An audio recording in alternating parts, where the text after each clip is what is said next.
I've changed the coil pack now, started the car up, basically it's fine now, it's fixed the issue. Unfortunately the one that I've got, the cutout is slightly different here, which is obviously going to mean I'm going to have to cut that to get it to fit, trim it off. I'm just a little bit unfortunate.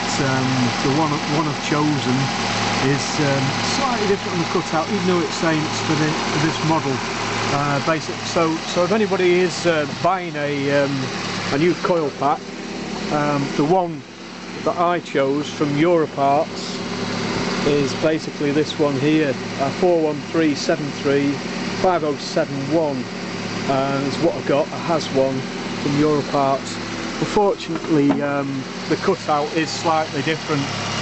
There was about 5 I could choose from, so this was the one I chose. Unfortunately it's slightly different, and on the box it does say 306406, so you know, it mentions Xantia even though it did come up on the part. So it's a successful job changing the coil pack. If you do get any misfiring, basically 9 times out of 10 I would say it is going to be your coil pack.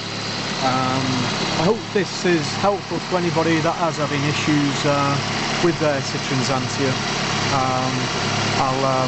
I'll leave this now and go and have a cup of tea. Thank you very much.